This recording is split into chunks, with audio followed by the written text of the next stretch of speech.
감사합니다. 영상을 먼저 집중해서 보시기 바랍니다.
네, 감사합니다.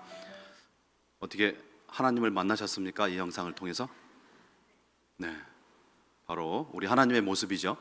정성스럽게 우리 이 세상을 창조하시고 우리 인간들 만드셔서 우리에게 정말 아름답게 거룩하게 만들어 이 땅에 주셨는데, 우리 인간들은 하루아침에 그것을 뭉개버리고 죄악 속에 빠진 것이 우리 인간입니다. 그런데 중요한 것은 하나님이 그런 우리를 긍휼히 여기시고 사랑해 주셨다는 것입니다. 아멘. 네, 이 말씀을 통해서 이 영상을 통해서 우리는 하나의 복음을 또 우리가 듣게 됩니다. 오늘 그 말씀 전하기 전에 예화를 하나 말씀드리겠습니다. 어떤 한 전도사님한테 들은 이야기인데요. 한 전도사님이 음식 배달 알바를 하고 있었답니다. 어느 뜨거운 여름날이었다고 그래요. 엘리베이터도 없는 4층 벨라에 그 배달을 갔는데, 그 집주인 아저씨가 대개 음식이 오면 자기가 주문한 음식에 집중을 하는데, 그 주인 아저씨는 그 배달원의 눈을 이렇게 보면서 땀을 뻘뻘 흘리고 있는 것을 보면서 잠깐만 기다리라고 하면서 얼른 냉장고에 가서 시원한 음료수를 가지고 와서 그 배달원에게 주었다고 합니다. 그러니까 그 전도사님이죠. 그 전도사님이 그 음료수를 받아들고 세상에 그렇게 시원한 음료수는 자기가 처음 마셔봤다고 하면서 음료수를 그 입구에서 그 아파트 입구에서, 그 빌라 입구에서 마시면서 거기 입구에 붙어있는 포스트잇을 우연찮게 보게 되었습니다. 거기에 골로새서 말씀이 쓰여 있었습니다.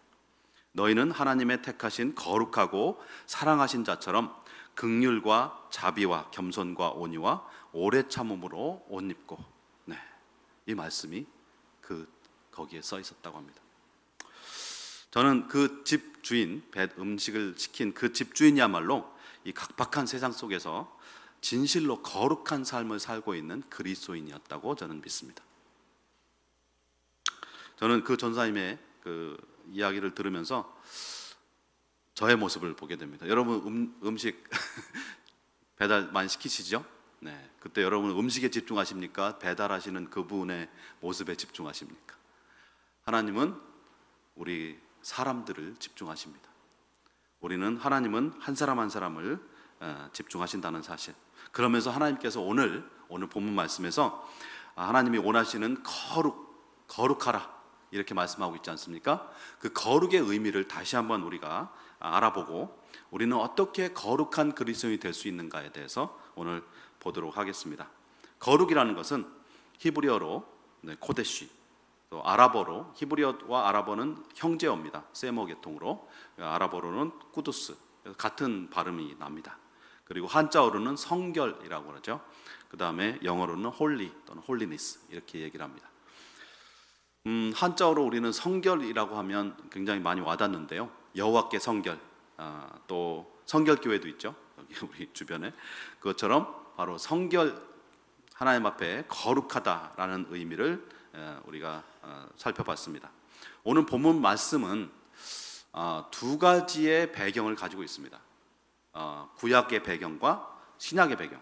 그 베드로가 쓴 책으로 우리가 알고 있는데, 이 책에서는 레위기 말씀을 인용을 하면서 또 베드로가 또 신약에 있는, 신약 시대에 살고 있는 그리스도인들에게도 동일하게 이야기를 하고 있습니다. 오직 너희를 부르신 거룩한 이처럼 너희도 모든 행실에 거룩한 자가 되라. 기록되었을 때 내가 거룩하니 너희도 거룩할지어다 하셨느니라 그랬습니다. 바로 레위기 11장의 말씀을 인용을 하면서 신약 시대를 살고 있는 그 베드로가 살고 있는 그 시대의 초대교회 그리스도인들에게, 또 2000년 후에 오늘날 우리 시대를, 현대를 살고 있는 우리에게도 동일하게 이 말씀을 해주고 있는 것입니다. 그러니까 지금 수천 년 동안 하나님께서 이 말씀을 통해서 해오고 계시다는 것을 우리가 알 수 있습니다. 무엇을요? 거룩하라. 우리는 거룩해야 됩니다. 믿습니까? 그렇다면 우리가 이 거룩하라라는 말씀이 나오게 된 그 배경을 우리가 좀 알게 되면 조금 더 거룩에 대한 의미를 조금 더 우리가 잘 알 수 있을 것 같습니다. 첫 번째 배경은 레위기 11장의 배경입니다. 거룩하신 하나님께서 이제 400년 동안 애굽에서 이제 종살이를 하던 이스라엘 백성들을 출애굽을 시키십니다.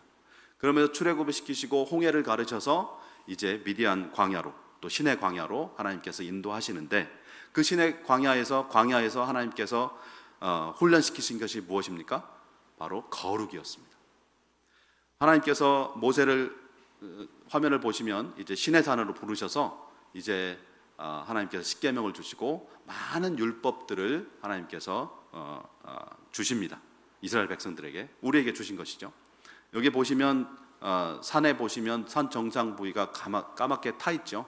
바로 하나님이 임재하셨을 때 뭐 옹기 가마같이 하얀 연기가 났다고 기록이 되어 있는데, 출애굽기에 바로 이것처럼 바로 산 정상 부위가 하나님이 임하시면서 탄 것 같아요. 그래서 지금도 이제 까맣게 탄 모습으로 남아 있고요. 그 옆에 이제 호렙산이 있습니다.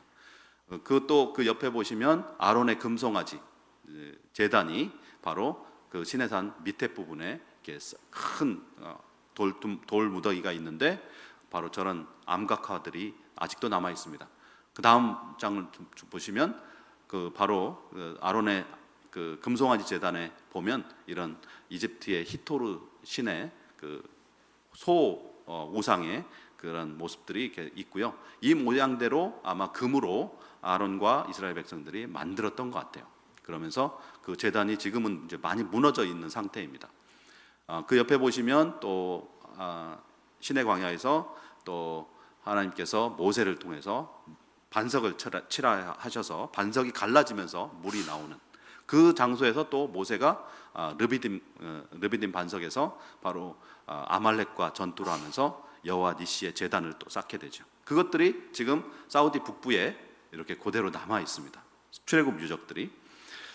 저 상황을 한번 상상해 보십시오. 그 다음 장 넘겨주시면 바로 하나님께서 이스라엘 백성들을 광야 가운데서 장막을 치게 하죠. 그래서 거기 한가운데에 성막을 만들게 하십니다. 성막 한가운데에 그 지성소가 있는데, 그 지성소에 이제 밤에는 불기둥으로, 낮에는 구름기둥으로 하나님의 임재하심이 이스라엘 백성들이 그 어느 곳에서 봐도 볼 수 있도록 그렇게 하나님께서 임재 계시는 모습으로 그렇게 이스라엘 백성들과 함께 하셨습니다. 성막을 한가운데 두고 동서남북으로 세 지파씩 이렇게 텐트를 치고 이제 장막 생활을 하게 된 것이죠.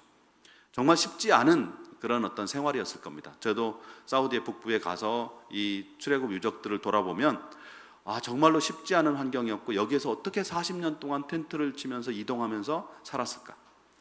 하나님의 임재, 그 불기둥과 구름기둥으로 인도하시는 그 하나님의 임재를 우리가 보지 못했더라면, 이스라엘 백성들이 보지 못했더라면 아마 나는 벌써 장막 다 버리고 애굽으로 돌아갔을 것 같다는 생각이 들었을 정도로 너무나 메마르고 또 너무나 덥고 뭐 그런 곳이었습니다. 근데 하나님께서 그들에게 율법을 주시면서, 시내산에서 율법을 주시면서 하나님께서 만약에 이렇게 이 율법을 내가 줄 테니까 율법을 너희들이 지켜라 라고 하면서 율법을 던져 주셨다면 어땠을까요? 그것은 이슬람의 알라와도 똑같은 행동입니다. 이슬람의 알라도 그 꾸라는 책을 던져주면서 이것을 지키라라고 했기 때문에 우리 하나님과 이스라엘 알라가 똑같은 거예요. 하지만 결정적인 차이점이 무엇입니까? 하나님은 이 율법을 주시고 난 다음에 하늘에 그냥 계신 것이 아니고 어떻게 하셨어요? 이스라엘 진중에 임하셨습니다. 하나님께서 이스라엘 백성들에게 명령하신 것이 성막을 만들라고 그랬어요. 하나님께서 거하실 곳이다라고 하시면서 성막을 만들고 성막 안에서 불기둥과 구름기둥으로 임하신 것으로 우리가 추정을 합니다. 중요한 것, 가장 중요한 차이점이죠. 하나님과 알라의 차이점. 바로 하나님은 우리와 함께 하셨다는 사실입니다. 우리 인간 사이에 내려오셔서, 직접 내려오셔서 우리와 함께 하시고 우리와 동행하셨다는 사실입니다. 얼마나 큰 차이점입니까? 네. 세상에 어느 종교를 연구해봐도 이런 이런 하나님은 없습니다. 어떻게 하나님이 되셔갖고 인간 세상에 내려오셔서 함께 거주할 수 있단 말입니까? 그런데 그 하나님이 바로 성막에 거주하시던 하나님이 또 신약시대에 와서는 또 예수님으로 오셨지 않습니까? 예수님이 바로 성막이 바로 예수님의 표징입니다. 예수님을 예표하는 것이죠. 예수님이 승천하시고 어떻게 됐어요? 성령님이 우리 가운데 거하시죠. 성령님이 우리와 함께 하시면서 교회라는 모습으로 하나님이 우리 안에 함께 하시는 것입니다. 믿으십니까? 네. 자, 그래서 그 하나님의 그 임재의 상징이시고요. 하나님께서 우리와 함께 하신다는 사실을 여기에서 우리가 잊지 말아야 됩니다. 그것이 하나님께서 그러면서 우리에게 너희가 거룩하라라고 얘기하고 있습니다. 그러니까 율법을 지키면 너희가 거룩해진다라는 의미가 아니고 하나님께서는 율법을 주시면서 하나님과 함께 하시는 그 모습을 이제 기대하셨던 것입니다. 즉 이스라엘 백성들은 수백만 명이 함께 장막을 치고 있다 보니까 성막이 보이겠어요? 안 보이겠어요? 굉장히 멀리 있겠죠. 네. 그럼에도 불구하고 불기둥과 구름기둥은 어느 곳에서도 보였을 것입니다. 그런데 이스라엘 백성들이 힘들 때마다 텐트 생활하면서 힘들 때마다 그 장막이 있는 그 성막이 있는 그곳을 보면서 그들이 힘을 얻었을 것이라고 우리는 추정을 해볼 수가 있습니다. 그러니까 이렇게 힘들지만 하나님이 우리와 함께 하셔. 하나님은 하늘에만 있는 분이 아니고 우리와 함께 거주하시는, 우리와 동행하시는 분이야. 아무리 많은 적들이 와도 하나님이 우리와 함께 하시기 때문에 걱정 없어. 이런 마음들을 하나님께서 우리에게 주셨을 것입니다. 그런데 그 장막 생활을, 그 광야 생활을 했던 그 결정적인 이유는 무엇이에요?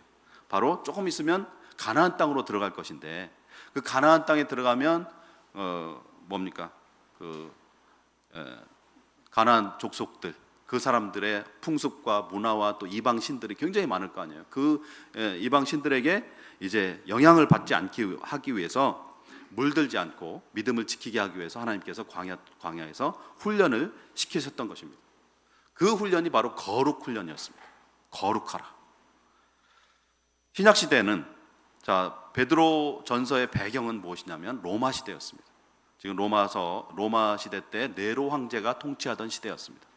네로 황제는 바로 대화재 사건, AD 64년에 있었던 로마의 대화재 사건을 통해서 민심이 막 흉흉해졌어요. 그러니까 그 흉흉해진 민심을 수습하고자 이제 그 화재의 원인을, 주범을 이제 그리스도인들에게, 크리스찬들에게 뒤집어 씌운 겁니다.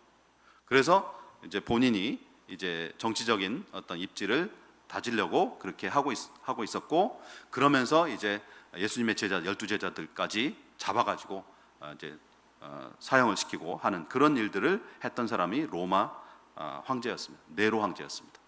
그때 이제 그리스도인들을 잡아다가 원형 경기장에 넣고 사자를 풀어놓고 잡아먹히게 하고 또 화형을 시키기도 하고 그러면서 정말로 많은 악독한 그런 어떤 일들을 했는데, 바로 베드로는 5장 13절에서 오늘 본문에 5장 13절에서 바로 바벨론에 있는 교회가 너에게 문안한다 이렇게 하고 있습니다. 바벨론은 다니엘 시대에 있었던 굉장히 오래된 제국인데 이 베드로는 이 로마 제국을 바벨론 제국에 비유하고 있습니다.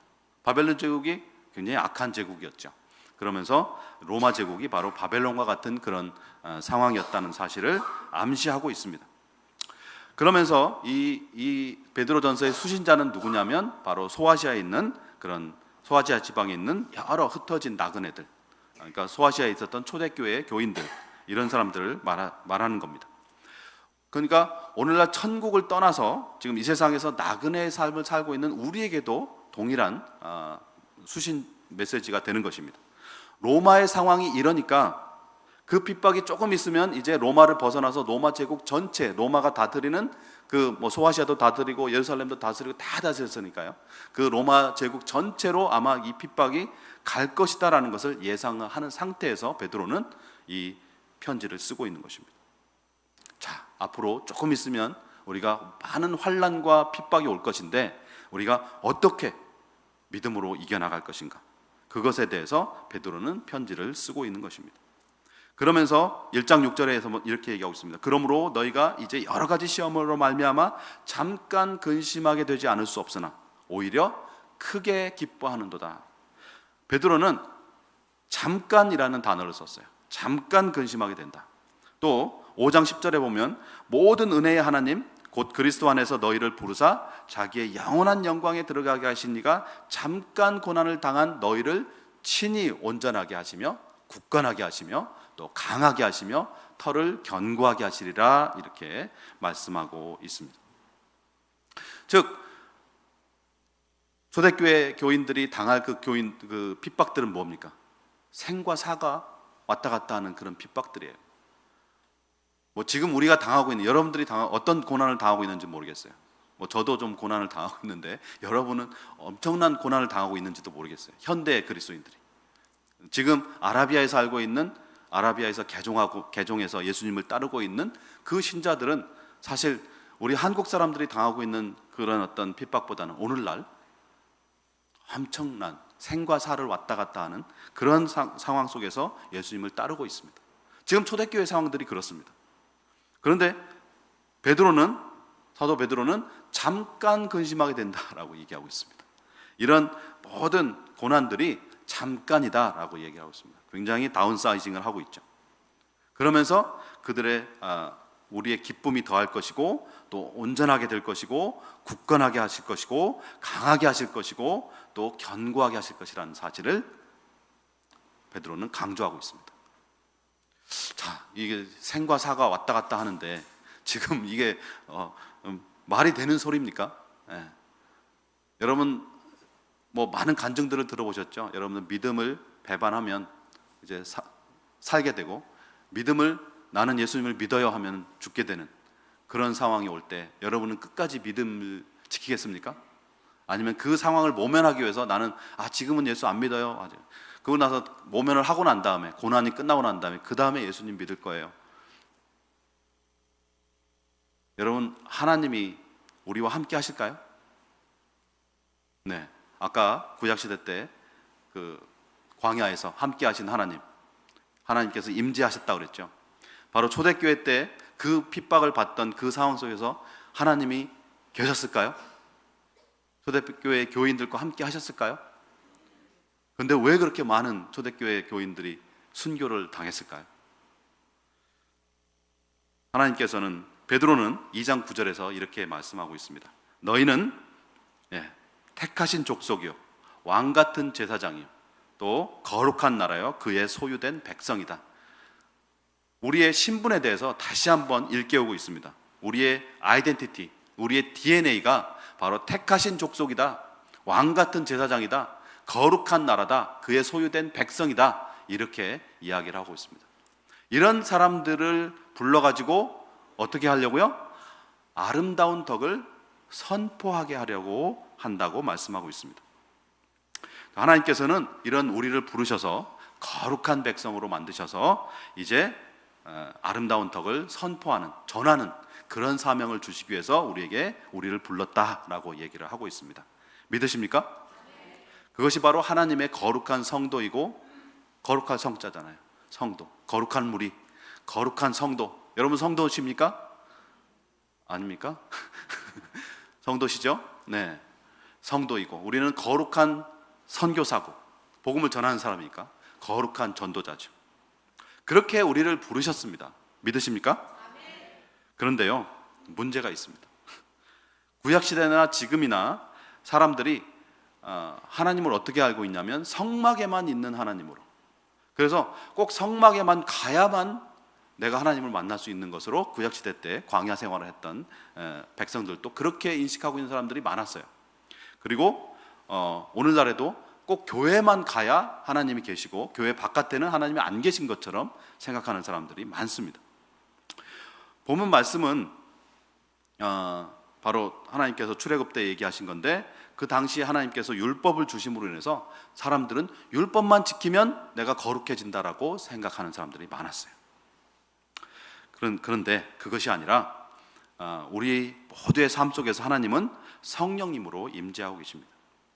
그런데 하나님은 보이지 않기 때문에, 그게 문제예요. 보이지 않으시기 때문에 하나님의 임재를 잘 모를 때가 있습니다.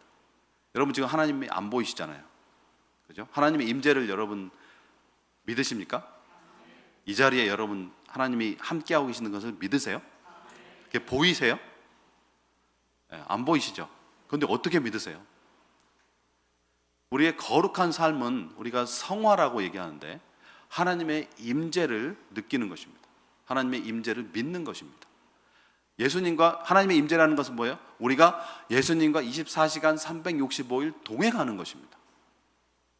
잘 이해가 안 되시는 것 같은데요.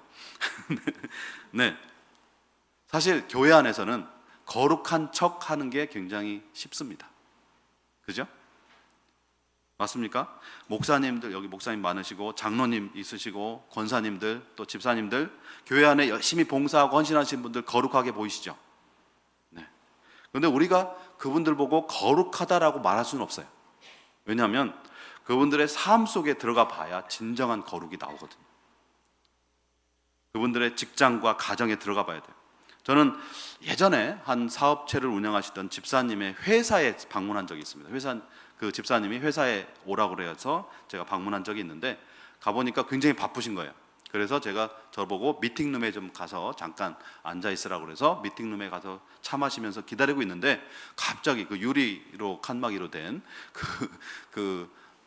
회의 사무실에서 갑자기 막 쌍시옷 소리가 나오고 막 엄청난 큰 소리들이 막 나오고 막 그러는 거예요. 그래서 잘 들어보니까 집사님의 목소리예요. 그래서 갑자기 놀랐습니다. 많이 놀랐고요. 정말 마음이 아팠어요. 그리고 뭐라고 형용할 수 없을 정도로 제 마음이, 교회에서는 그런 모습의 집사님을 한 번도 본 적이 없거든요. 정말로 신령해 보이시고 신실해 보이시고 거룩해 보이시던 집사님인데, 직장에 가서 회사에 가보니까 이거는 다른 사람인 거예요. 그래서 집사님하고 미팅을 하고 이제 간신히 미팅을 하고 나오는데, 집사님이 이제 삼국인 직원이었던 것 같아요. 그 직원에게 저보고 주차장까지 배웅해 주라고 했어요. 그래서 그 직원이 저를 따라왔습니다. 직원한테 이제 물어봤습니다. 회사 생활이 어떻느냐? 저 자기 나라 돌아가고 싶대요. 우리 사장님이 잘해주냐? 그랬더니 사장님 나빠요. 막 이러면서 더 이상 물어보지 않았습니다. 마음이 너무 아팠고요. 예수님이 바리새인들을 싫어하셨잖아요. 예수님이 왜 바리새인들을 제일 싫어하셨을까요? 바로 성전에서는 거룩한 척하지만 헌금도 많이 하고 봉사도 다 하고 예배도 하나도 빠지지 않고 나오는 사람들이 바리새인이었어요. 그런데 그 사람들이 내면에는 교만과 자랑하고 사람들과 비교하고 다른 사람 판단하고 사람을 정죄하고 하는 그런 사람들을 무시하고 하는 그런 진정한 거룩의 모습이 아닌 모습이 예수님은 알고 계셨고 보이셨기 때문에 그렇습니다. 다른 이유가 아니었어요. 그리고 우리가 거룩한 척 할 수 있는 두 번째 상황은 인생에 큰 걱정거리가 없을 때 거룩한 척 하기 쉽습니다. 배부르고 등이 따숩고 돈도 어느 정도 있고 건강도 있고 좀 큰 병 없이 그냥저냥 괜찮고 자녀들 큰 속 썩이지 않고 우리 삶에 큰 위기나 걱정도 별로 없을 때, 그냥 먹고 살만 할 때, 아무 문제 없이 편안할 때, 그때 우리는 거룩한 척 할 수 있습니다. 왜? 걱정거리가 없으니까요. 별로 큰 걱정거리가 없으니까 그냥 주님 주여 하면서 이제 거룩한 척 할 수가 있습니다. 그런데요, 편안과 평안은 완전히 다른 단어입니다. 아시죠? 네. 이단 사이비 교주들, 신천지나 JMS 같은 그런 이야기가 아니어도 오늘날 건강하고 건전하다고 하는 교회의 목회자, 장로, 집사님들이 물질의 유혹과 이성의 유혹과 쾌락과 또 명예에 대한 유혹들에 빠져갔고, 설마 저 목사님이, 설마 저 장로님이, 설마 저 믿음의 기업이라고 하던 저 사장님이, 네, 사실 편할 때는 몰라요. 편안할 때는 몰라요. 그런데 고난과 어려움이 닥치면 그리스도인인지 아닌지 판명이 납니다. 믿으십니까? 우리가 고난과 어려움이 닥치면 거룩한지 아닌지 판명이 돼요. 고난과 어려움 가운데서도 평안한 사람이 바로 진짜 거룩한 그리스도인 줄로 믿습니다. 편안한 사람이 아니고 평안한 사람이 바로 진짜 거룩한 그리스도인입니다. 바로 오늘 본문의 두 가지 배경입니다. 바로 장막 생활하던, 광야 생활을 하던 이스라엘 백성들, 고난이 엄청납니다. 어려움이 말도 못합니다. 지금 초대교회, 지금 베드로가 살고 있는 그 시대, 초대교회 때 그 로마 황제의 그 핍박이 생과 사를 왔다 갔다 하는 그런 핍박과 어려움과 고난이었어요. 그 가운데서 평안할 수 있겠습니까? 여러분 같으면? 저는 도저히 못할 것 같아요. 그런데 초대교회 그리스도인들은, 또 이스라엘 백성들은 그것을 이겨내고 거룩한 백성으로, 거룩한 하나님의 사람들로 그렇게 선택을 받았습니다. 즉 거룩이란 바로 하나님의 임재를 믿으며 사는 것입니다. 믿으십니까? 하나님이 여러분의 삶 속에, 교회가 아니고, 교회는 당연히 하나님의 임재하고 계신다고 우리는 믿잖아요. 하지만 여러분의 가정에서, 여러분의 직장에서, 여러분이 가는 모든 24시간 365일 동안 하나님이 여러분과 동행하시고 하나님이 여러분 앞에 임재해 계시다는 사실을 믿고 깨닫고 아는 것, 그것이 거룩한 삶의 비결입니다. 예를 들어서 잘 모르시는 것 같아서 제가 예를 한번 들어볼게요. 여러분 이상훈 목사님 너무 좋아하시죠? 별로 대답이. 여러분 이상훈 목사님 굉장히 사랑하시죠? 네, 그렇죠. 저도 굉장히 좋아해요. 목사님 너무 인자하시고 참 성품도 너무 좋으시고, 이렇게 좋으신 목사님이 여러분 집에 24시간 사신다고 생각을 해보세요. 좋으시잖아요, 목사님. 근데 여러분 집에 좋으시니까 여러분 집에 24시간 365일 계속 사신다고 생각을 해보세요. 목사님 집에 안 가시고. 그러면 여러분 그동안 말도 막 하던 거를 목사님 옆에 계시니까 어떻게 하겠어요? 말도 굉장히 예쁘게 하겠죠? 네. 여러분들 은밀한 죄를 짓고 있는 분들, 목사님 옆에 있으니까 죄를 지을 수 있어요? 없어요? 못하죠. 네. 또 직장에 또 목사님이 또 따라가세요, 주책 없이. 그러면 또 여러분들 직장에서 그 직원들한테 막 하대하던 사람들이 목사님 옆에 계신데 어떻게 그걸 할 수 있겠어요? 못하죠. 그죠? 네. 근데 싫으세요? 목사님이 같이 옆에 있는 거를? 네. 목사님 사랑하시잖아요. 자, 그런데 여러분 예수님 사랑하시죠? 예수님 좋아하시죠? 네. 예수님이 여러분 옆에, 여러분 집에 24시간 365일 같이 사세요. 믿으십니까? 좋으십니까? 그건 좋으시군요. 네. 그런데 예수님이 문제는 목사님처럼 안 보이세요. 그게 문제예요. 예수님이 안 보이시니까 내가 죄를 짓고 싶을 때 죄를 지어요. 막 나쁜 말 하고 싶을 때 나쁜 말 해요. 사람들 막 무시하고 싶을 때 막 무시해요. 예수님 안 계신 것처럼. 하지만 예수님은 계세요, 안 계세요? 계시죠.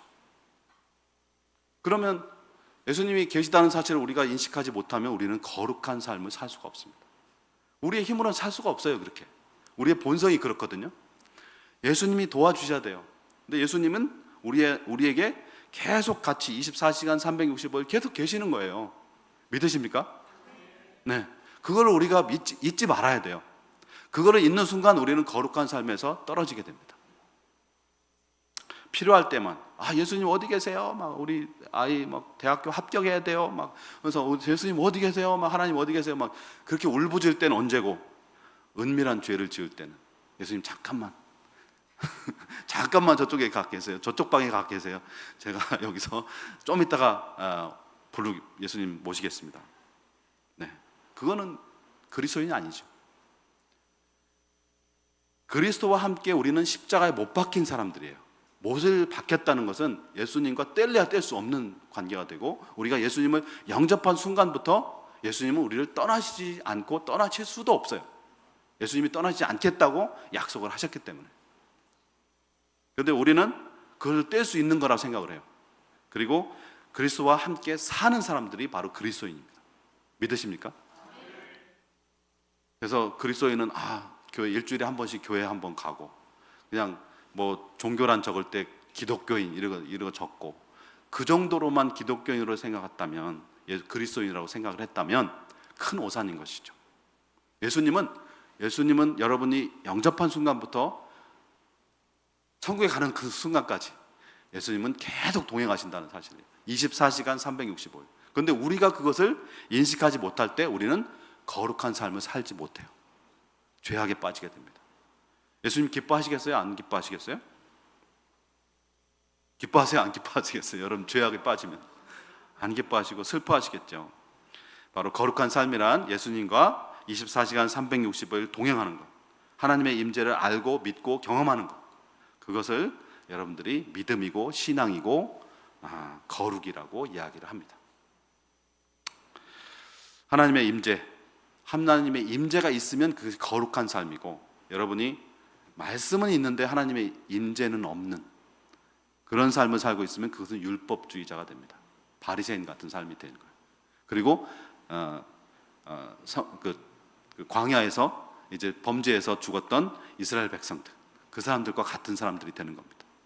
말씀이 중요하지만 말씀만 가지고 내가 실천하면 되겠지라고 열심히 실천하는 사람들이 있는데, 그것만 가지고는 안 돼요. 여러분들이 그렇게 되면 율법이 됩니다. 이제 하나님과 동행하셔야 됩니다. 무슬림들은, 제가 사역하고 있는 아라비아의 무슬림들은 인사할 때 아살람 알레이쿰이라고 인사를 합니다. 아살람 알레이쿰. 들어보셨죠? 네. 근데 제가 아랍어를 첫 해 배우다 보니까 아랍어로 아살람 알레이쿰은 복수형입니다. 그러니까 세 사람 이상의 사람들에게 인사할 때 아살람 알레이쿰이라는 문장을 씁니다. 그런데 아랍어에는 단수도 있고요, 또 쌍수도 있습니다. 그 다음에 세 개 이상이 될 때 복수형을 씁니다. 그런데 한 사람한테 인사할 때 단수형을 써야 될 거 아니에요. 그런데 한 사람한테 인사할 때도 아살람 알레이쿰, 두 사람한테 인사할 때도 아살람 알레이쿰, 세 사람 이상에게 인사할 때도 아살람 알레이쿰. 이 사람들은 다 똑같아요. 왜 그럴까 물어봤어요. 그랬더니 무슬림 중에 한 사람이 정확한 대답을 줬어요. 무슬림들은 오른쪽인지 왼쪽인지 정확하게 기억이 안 나는데 선행을 기록하는 천사, 악행을 기록하는 천사, 이렇게 따라다녀요.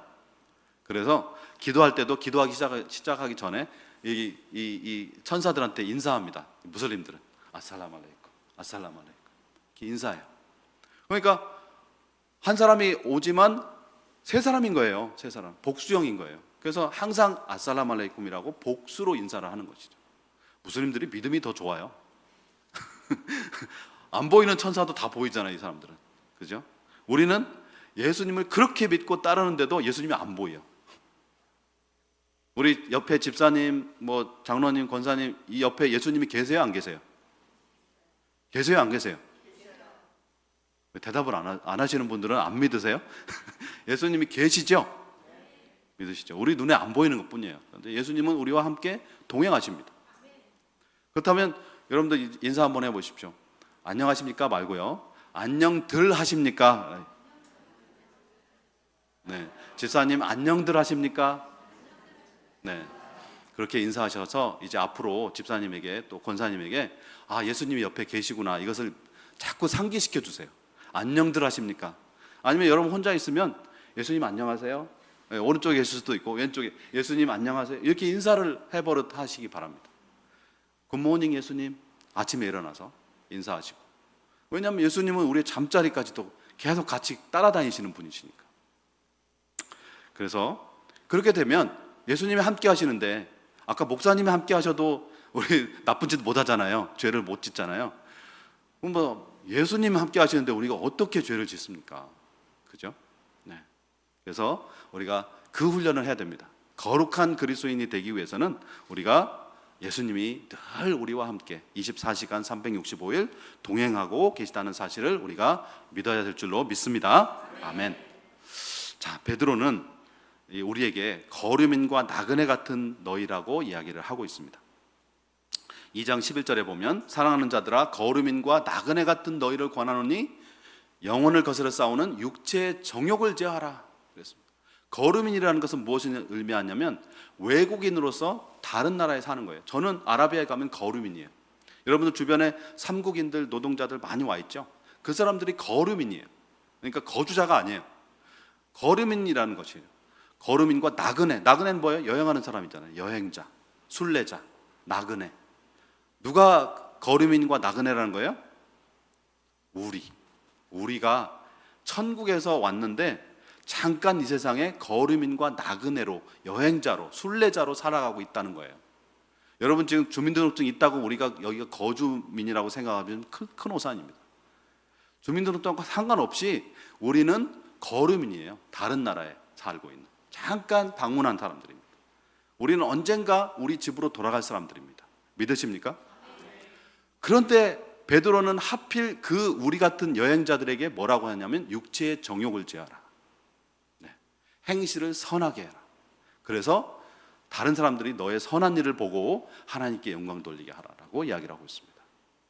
믿으십니까? 또 골로새서 보면 그러므로 땅에 있는 지체를 죽이라. 음란과 부정과 사욕과 악한 정욕과 탐심이니 탐심은 우상숭배니라. 우상숭배가 다른 게 아니에요. 우리의 욕심이 우상숭배입니다. 어떤 금송아지를 세워놓고 어떤 뭐를 세워놔야만이 우상숭배가 아니라는 거예요.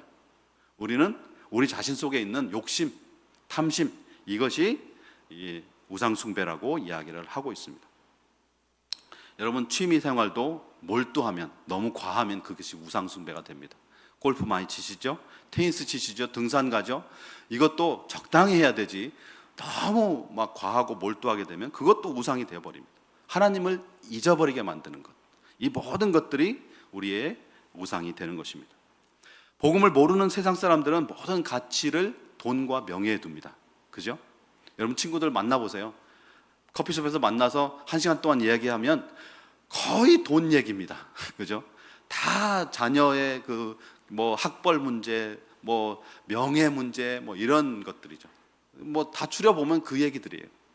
하나님 얘기, 예수님 얘기, 하나님이 나에게 어떻게 역사하셨다, 간증 얘기, 이런 거 절대 안 합니다. 우리 집사님들이 모여도 그래요. 우리 세상의 기준들이 그렇기 때문에 그렇습니다. 마치 이 세상에 영원토록 살 사람처럼 그렇게 이야기를 해요. 여러분 태국 좋아하시죠? 태국 여행하는 거. 예. 저도 태국을 여행하는 거를 참 좋아했는데 갈 기회가 없어서. 그런데 태국 여행을 한다고 봅시다. 여러분 태국 여행 여름에 갔는데 태국 여행 가면 물가가 되게 싸요. 그래서 이것저것 사게 됩니다. 막 호텔방에다가 막 자기 옷도 갖다 사서 놓고 심지어 막 가구까지, 막 좋은 가구가 막 싸니까 가구까지 막 호텔방에 갖다 사놓고 하는 사람이 있나요, 없나요? 없죠. 태국 여행 가서 누가 그 많은 것들을 사서 호텔방에 갖다 쌓아놓습니까? 왜냐하면 한국 3박 4일 있다가 돌아와야 되는데 가지고 올 수가 없는데 누가 그것을 다 쌓아놓습니까? 그런데 우리는 지금 여행자예요. 천국에서 온 여행자. 그죠? 여러분 이 세상에 지금 천국의 여행자로 지금 살고 있는데 왜 그렇게 쌓아놓고 사세요? 어차피 천국에 갈 때 다 놓고 가야 되는데. 네, 그게 바로 탐심이고 욕심입니다. 우리가 누울 집 한 채만 있으면 되는 거 아니에요? 방 하나만 있으면. 우리가 먹고 살, 세끼 먹고 살 그것만 있으면 되는 거 아니에요? 나머지는 정말 가난한 사람들, 또 못 먹는 사람들, 나보다 더 못한 사람들 나눠줄 수가 있잖아요. 욕심과 탐욕, 이것을 제어하고 그것을 통제하고 나그네이고 여행자로서 이방인 중에서, 다 이방 사람들이, 세상에 살고 있는 사람들은 다 이방 사람들이에요. 성경에서 볼 때는 행실을 선하게 해라 라고 베드로가 전도하고 있습니다, 우리에게. 아멘. 네. 그래서 욕심의 반대말 뭐예요? 거룩입니다. 거룩의 반대말은 욕심이고 탐욕입니다. 신기하죠? 어떻게 거룩의 반대말이 욕심이고 탐욕인지. 근데 베드로에서 분명히 우리에게 이야기를 하고 있습니다. 우리가 거룩한 삶을 살기 위해서는 우리의 욕심을 버려야 돼요. 우리는 나그네입니다. 그것을 잊지 마시고요. 제 카톡 프로필에 이렇게 적어 놓았습니다. 거룩함은 내세가 아니라 지금 여기 삶 가운데 드러난다. 그래서 천국의 삶을 이 땅에서 사는 것이 구원이다 라고 이야기를 해놨습니다. 그것이 바로 성화의 삶을 사는 것이죠. 그러니까 우리는, 어떤 성도님들이 이렇게 얘기해요. 나는 천국에 갈 거예요. 그러니까 아무 욕심이 없어요. 나는 천국에, 세상에 대한 미련이 없고 그냥 천국에 갈 거예요. 이렇게 얘기하는 것이 맞는데 반만 맞아요. 왜요?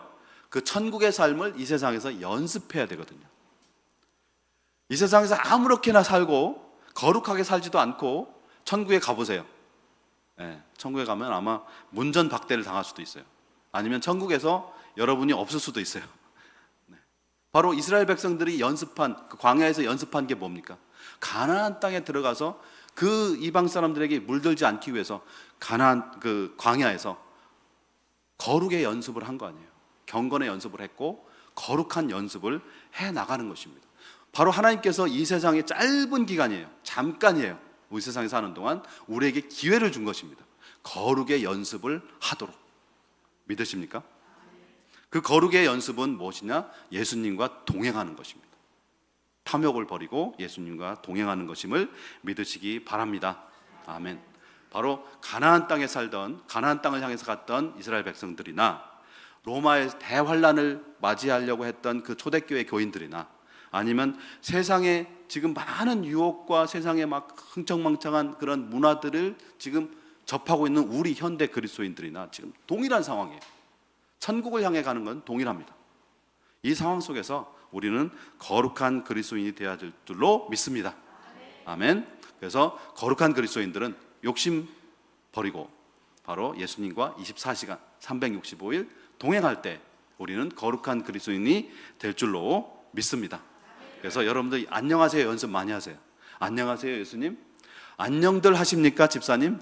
네, 집사님 한 번 만날 때도. 네, 그래서 예수님과 함께 동행하시는 그런 집사님과 장로님 또 이런 분들을 또 이렇게 맞이하시기 바랍니다. 아멘.